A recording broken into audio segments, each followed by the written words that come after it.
आइए सुनते हैं नवरात्र की व्रत कथा। एक समय की बात है, प्राचीन काल में मनोहर नगर में पीठक नाम का एक अनाथ ब्राह्मण रहा करता था। वह भगवती दुर्गा का बहुत अनन्य भक्त था।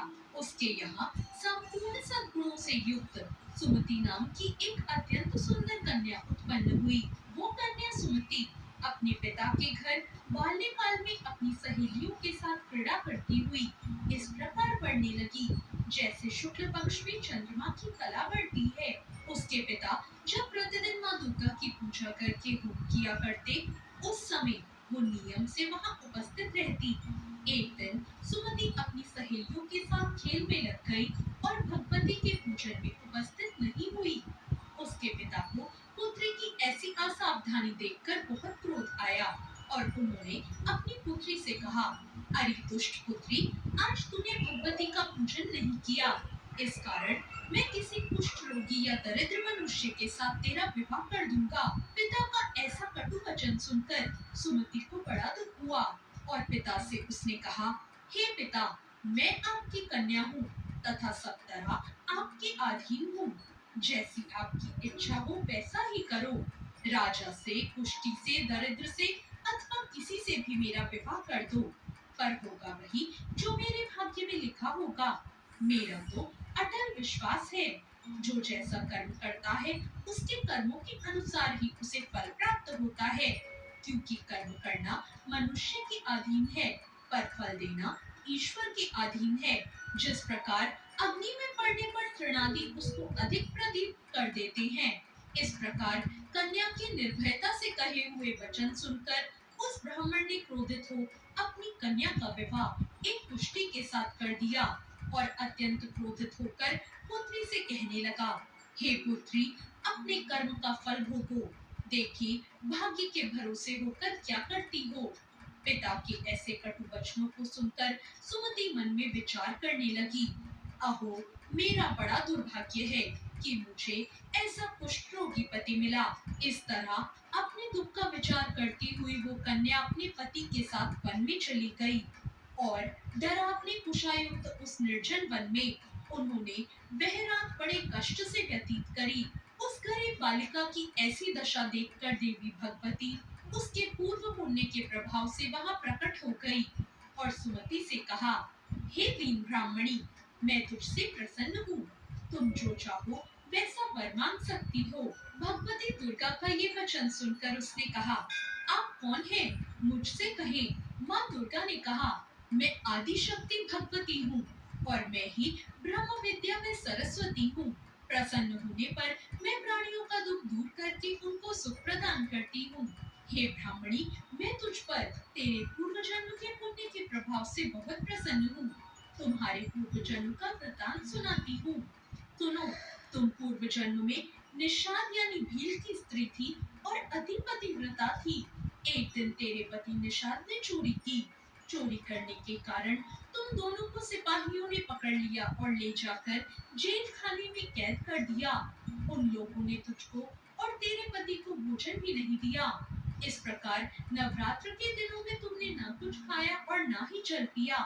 इस प्रकार 9 दिन तक का नवरात्र का व्रत हो गया। हे ब्राह्मणी, उन दिनों में जो व्रत हुआ, इसके प्रभाव से प्रसन्न होकर मैं तुझे आज मनवांछित फल देती हूँ। जो तुम्हारी इच्छा हो मुझसे मांग लो। इस प्रकार माँ दुर्गा के वचन सुनकर वो ब्राह्मणी बोली, अगर आप मुझ पर प्रसन्न हैं, तो हे दुर्गे, मैं आपको प्रणाम करती हूँ।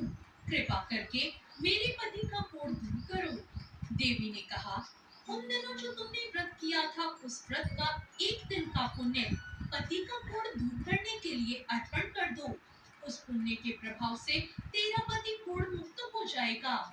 इस प्रकार देवी के वचन सुनकर ब्राह्मणी बहुत प्रसन्न हुई और पति को निरोग करने की इच्छा से जब उसने तथास्तु ऐसा वचन कहा, तब उसके पति का शरीर भगवती दुर्गा की कृपा से कुष्ठ रोग रहित हो गया और वो अत्यंत कांतिमान हो गया।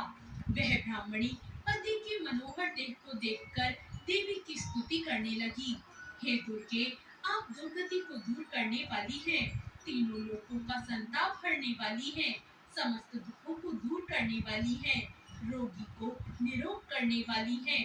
प्रसन्न को मनवांछित फल देने वाली है और दुष्टों का नाश करने वाली जगत की माता है। मैं आपको प्रणाम करती हूँ, मेरी रक्षा करो। उस ब्राह्मणी की ऐसी स्तुति सुनकर देवी बहुत प्रसन्न हुई। हे ब्राह्मणी, तेरे उदालय नामक अति बुद्धिमान, धनवान, कीर्तिमान और जितेंद्रिय पुत्र शीघ्र उत्पन्न होगा, ऐसा वर प्रदान कर।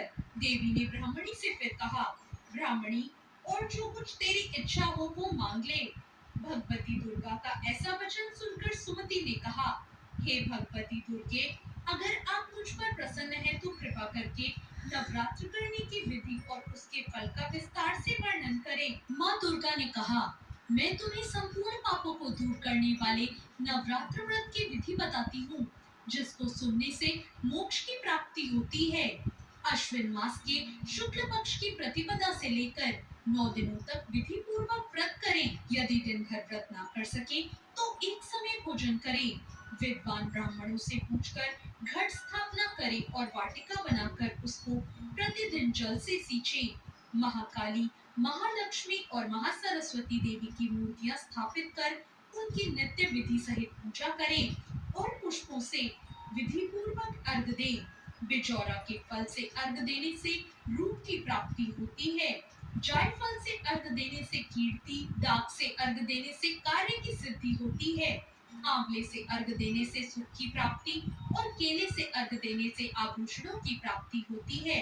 इस प्रकार पुष्पों और फलों से अर्घ देकर व्रत समाप्त होने पर 9वें दिन यथाविधि हवन करें। खांड, घी, गेहूं, शहद, जौ, तिल, बेल, नारियल, दाख और कदम आदि से हवन करें। गेहूं से होम करने से लक्ष्मी की प्राप्ति होती है। खीरे एवं चंपा के फूलों से धन की और बेल के पत्तों से तेज और सुख की प्राप्ति होती है। आंवले से कीर्ति की, केले से पुत्र की, कमल से राज सम्मान की और दाखों से संपदा की प्राप्ति होती है। खांड, घी, नारियल, शहद, जौ और तिल तथा फलों से होम करने से मनवांछित वस्तु प्राप्त होती है।